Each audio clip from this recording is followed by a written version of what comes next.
The first article, it's with respect to that what India's approach should be there with respect to its neighborhood.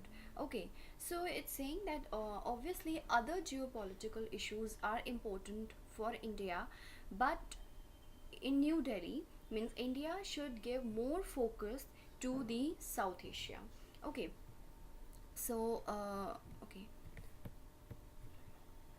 they're saying that we you know the in the last few months we have seen on 26th January the visit of this Asian 10 Asian leaders, fine, and the kind of relationship we are having with the Asian nations.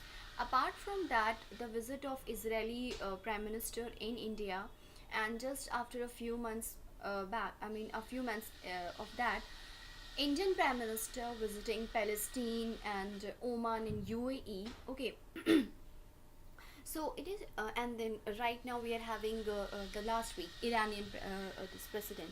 So the thing is that India is definitely extending its arms with respect to West Asia, with respect to Southeast Asia, but and its leaders, that means India's leaders, they also need to contemplate and reflect deeply on what's going in India's immediate neighborhood. That means apart from West Asia, Southeast Asia, we have to look on what is going on in our neighborhood, and that is South Asia. Okay, so, see, far more than East, Southeast Asia, or West Asia, it is India's immediate neighborhood that directly impacts our geopolitical, geostrategic, and geo-economic interest. Fine. South Asia, with South Asia, so many interests of India are involved, and that is why we have to look up to South Asia. And our focus should be more on South Asia compared to the other areas. Okay, because India can afford to live with, if suppose there are certain demands with respect to Asia, or there are certain demands with respect to this Israel or Palestinian issue, fine, then India can live without that. But India cannot live by having a hostile and by having unstable neighbors within South Asia. Okay, that's why our focus should be on it. Then apart from that, in West Asia, India still possesses enough leeway to engage in skillful maneuver around contentious issues without having to take a stand. See, in West Asia, India need not to take any particular stand, but even then, it is having fairly good relations with West Asia or Middle East countries, be it Israel, be it Palestine. Fine, because see, we have seen that how easily we are trying to maintain our relations with Israel, despite the fact that we have voted against we have voted in favor of the United Nations resolution on the objection of Jerusalem as Israel's capital. Fine, and on one hand we are engaging with Israel, but we are also committed to our this Palestine as a sovereign state. To this commitment, fine, we are stick to it. And similarly, if we are developing, or if we are developing more positive relations with Saudi Arabia, with UAE, then also on the other hand we are developing our relations with Iran as well. So with respect to West Asia, we are not supposed to take a clear stand, but even then we are kind of engaging with bilaterally with these countries in a constructive manner. Okay, so the thing is, okay, now see, so they have basically referred the different countries, like for example how we are dealing with Israel, I have already told. What we are doing with Palestinian, I have already told. Palestinian would soon emerge as a sovereign independent state, this is a commitment. Apart from that, if we have to talk about UAE and Oman, fine, so with UAE, fine, we are having trade and economic ties as well as counter terror aspects. Okay, while with Oman, we are having closer naval cooperation and of reaching an agreement to give Indian Navy access to Duqm port. I'm not sure about the pronunciation, I guess it's that, Duqm port. So we are trying to engage on these fronts. Okay, and it's quite constructive. but it is in South Asia where troubles are mounting, where India cannot succeed without looking at some hard options. Okay, for instance, if we have to talk about Nepal, see, we have seen that a new government has formed with the alliance of this left and the Maoist. Okay, but with few pretensions as to where its sympathies lies. But this is an this is an alliance, but India cannot altogether take a stand with respect to that we are with this particular group or we are with this particular group. Okay, so India also needs to now contemplate the prospect of prolonged unrest and possibly violence, both communal and terror related in neighboring Bangladesh. So this was with respect to Nepal. Okay, apart from that, if we have to talk about this Bangladesh, so we have seen that how communal and terrorist activities are basically, on increase in Bangladesh. And the recent, okay, this that the ruling government actually, under this ruling government, the court, it basically, convicted the leader of Bangladesh Nationalist Party, okay, now the former Prime Minister Khalida Zia, on corruption charges. So obviously on this matter, India cannot take a clear stand. I mean, to which party it supports, because what if in the next election or the next to next elections, the party of Khalida Zia, it comes to power. Fine. So we cannot take a clear stand. India needs to have a particular strategy with respect to it. Fine. So dealing with both Nepal and Bangladesh, will need more than fine gestures, and they will need far more closer monitoring. Okay, another troubled hotspot, and that is a more imminent challenge for India. Okay, it's Maldives. So we have been tracking Maldives problem right now, and it is facing a severe political crisis. So, but India cannot afford not to be directly engaged in finding a proper solution. Fine. And the relations between India and Maldives, they have undergone significant changes since the days of former President Mamoon Abdul Gayoom. In his times, India was having very cordial relation with Maldives. Even India conducted the Operation Cactus, okay, against a military coup which was to take place on the request of Mamoon Abdul Gayoom. But in 2007, when this president, former president Mohammad Nasheed, he came to power, then he started playing the China card against India. Okay, and which also included rise of radical Islamist groups, which were sponsored by Pakistan and Saudi Arabia. Fine. So after that, what happens then, in 2012, I guess, first time the democratic elections took place, and again the Mohammad Nasheed, other one, he came to power, but he was basically, he faced charges of corruption and all these things, and he was took over by Abdullah Yamin, okay, right now. And he also has anti-Indian tendencies, and under him, anti-Indian tendencies, they are steadily increasing, and obviously there is more tilt towards China. My god, a lot of construction activity. So the issue is that the free trade agreement that the Maldives signed recently with China, obviously it's a matter of concern for India, because if China, if there is a FTA with the China, then obviously Chinese presence in this Maldives, okay, it will increase, and as a result, Chinese presence in Indian Ocean will definitely increase. Okay, and Maldives, it's a strategic part of the Western Indian Ocean, and it today occupies a crucial position along the main shipping lanes in the Indian Ocean. It's at the point where most of the shipping lanes they are passing. Okay, so the southern Maldives has long remained an object of interest to the major powers. Okay, and because we know that USA is taking a step back, so obviously China is taking a lot of interest in this. Okay, so that's why Maldives is an important concern for us, and Maldives is undergoing crisis, so we have to decide what stand we have to take. But India cannot afford to remain idle and must come up with an answer soon enough that is consistent with its strategic interest of okay. And but the issue is that we cannot go for a muscular action reaction, means use of military power, okay, despite that the entreaties of Mr. Nasheed, who is right now in the opposition and outside Maldives, he is in UK right now, he is asking India to intervene militarily, but obviously India cannot. Okay, so India is likely to react adversely to any so this. See, the issue is that India cannot military intervene because China is also playing its own card here. China is saying that we are up to homegrown solutions.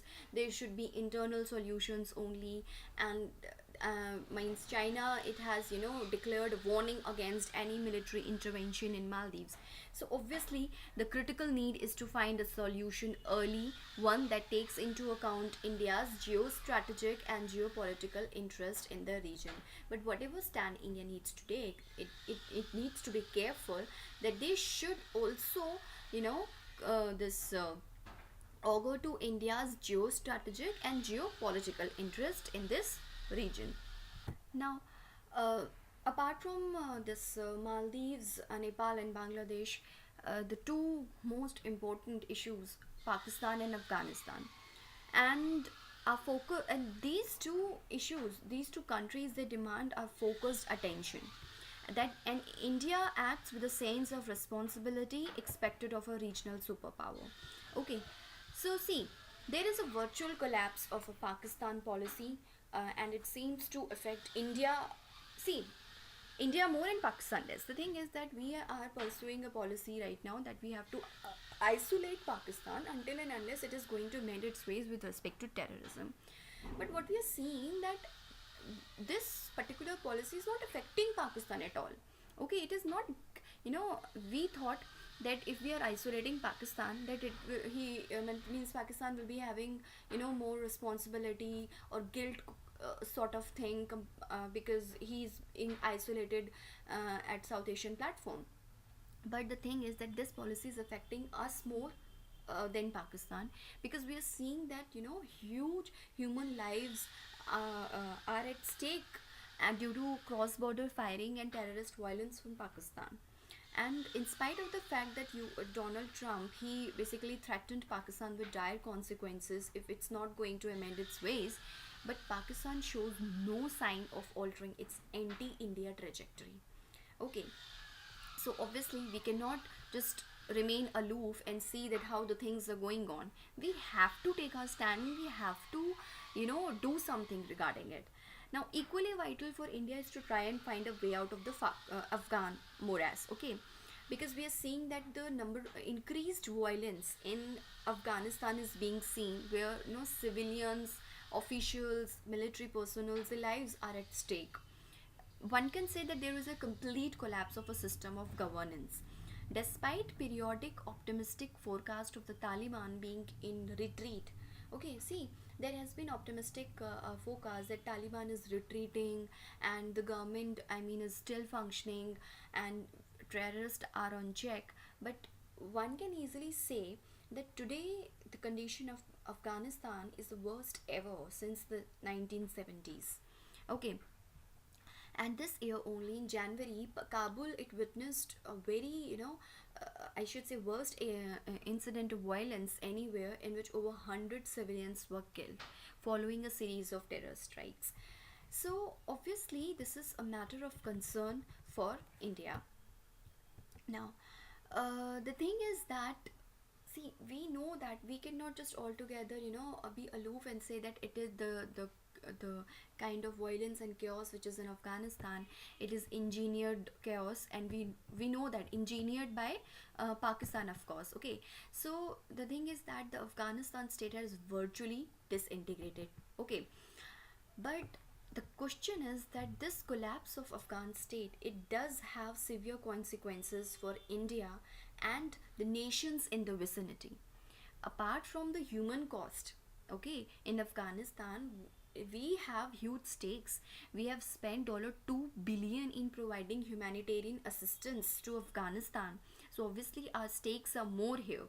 Okay, so any demise of Afghanistan is definitely not going to affect the peace in Afghanistan, but the kind of the worst days of Afghan jihad that we had in 1980s and 1990s, and the kind of terrorism India faced during that phase, that would also reopen.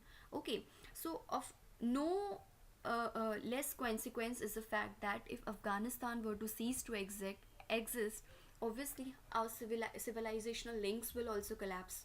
Okay, with respect to Afghanistan, so we have to take care that the government, I mean the governance structure, that should remain with the hands of the present government only. Okay, not present, but yes, within the democratic setup of government only.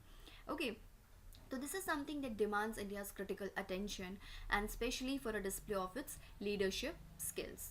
Okay, and see the outcome of the Israel-Palestinian conflict, the turmoil in the East and South China Sea, or big ticket issues across the world, they are definitely important.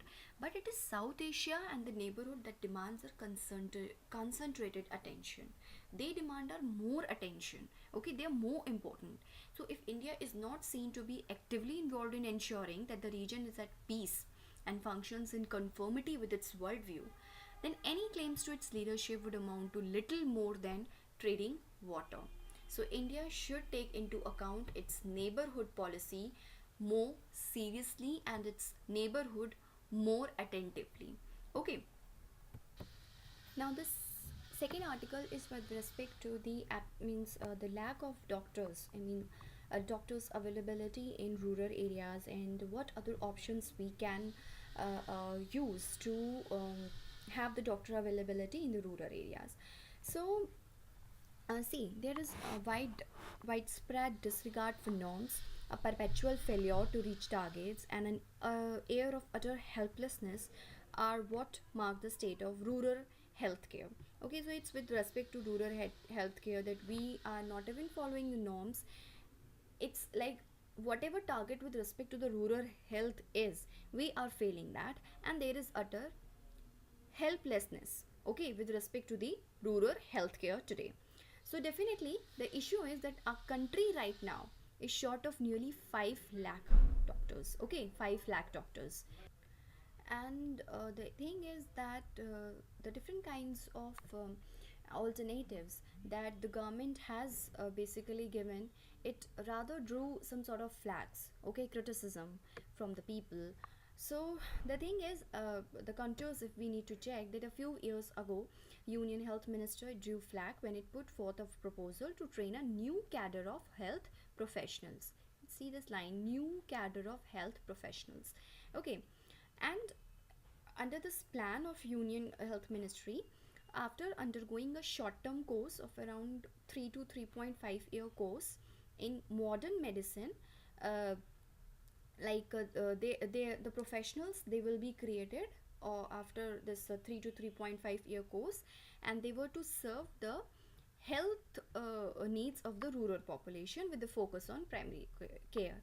So the thing was, the course will be created of around 3 to 3.5 years, which is equivalent to other graduation courses. And then whatever the professionals they will be coming out, they will be, they need to work on the rural population and with a focus on primary care. But such short term courses, they are not new in India. This particular suggestion of Union Ministry drew flag that no, you cannot do so. I mean, this is just you are making 3 to 3.5 year course graduate equivalent to doctors in primary healthcare, and thus this particular move, it drew a lot of flag. But the thing is, but these short term courses, they are not new in India or in Indian healthcare services. In 1940s, primary care physicians, they were primary care physicians, and who were basically trained under short term courses. Okay, unko we need to call them as licentiate medical practitioners. Okay, and it's agar hum abbreviation dekhe, then it's LMPs. So these licentiate medical practitioners, their work was to provide quality services in the rural sector. But this practice of LMPs, it was discontinued after the Bhore committee recommendation, which gave the idea of abolishing it, because they think that now we are independent India, so India would produce enough MBBS doctors now. But the thing was that whatever the recommendations Bhore committee gave, they were indeed very laudable. But the thing was that those recommendations, they were not followed properly, and thus as a result of that, the country right now is having a miserable rural healthcare services. Okay, what right now we are having is a profit driven, a private healthcare sector which continue to denude the public health system of its qualified physicians, its medical education which is losing its touch from the actual needs of the people. So the writer is of the view that starting a short term course in modern medicine can provide an opportunity to design a medical curriculum that is much more relevant to the nation's needs. And it's and what means the writer is saying that we need to have this kind of short term course now also, if we want to fulfill the rural healthcare needs. And its entry requirements could be based less on sheer merit. I mean, the entry should not particularly on the basis of merit, but rather it should be basis on the aptitude for medical services. Fine. And preference should be given to the applicants from within the community. Okay.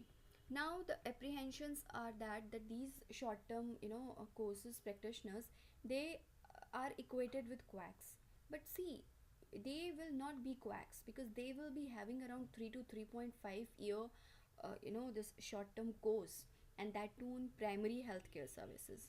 Okay, they will be trained enough to have a well defined role in healthcare, so we cannot just compare them with the quacks. Okay. And the thing is that we should also note that even though nurse practitioners and pharmacists, they are capable of serving the same functions as LMPs would, but they cannot be expected to make up a lasting pool of dedicated grassroots level physicians. You cannot compare them with the LMPs, because LMPs, they would be provided a dedicated course regarding their grassroots level work as physicians. Okay. Another concern with respect to this is the I mean this LMPs, okay, that would be created, that it would made rural people feel like second class citizens by appointing a lower tier doctor to treat them. Okay, so the thing is that we are not putting the rural people as second class citizens, because see, uh, LMPs, they are not going to replace the MBBS doctors in the rural areas. Rather, they would work in their subordinate capacity. Means, actually, the thing is, with this LMPs, what they're trying to make is a hierarchical system in the rural health structure. At the very grassroots level, they would be LMPs. Okay. Now if these LMPs, they would be physicians. Okay, like fever, cough and all these things, they can just handle it. And if they see any signs that this fever is not a normal fever, for example it is related to encephalitis or something else, then they can refer this case to PHCs, that is the primary healthcare centers. So you can see that the burden on primary healthcare centers is decreasing because of the presence of these LMPs. Okay.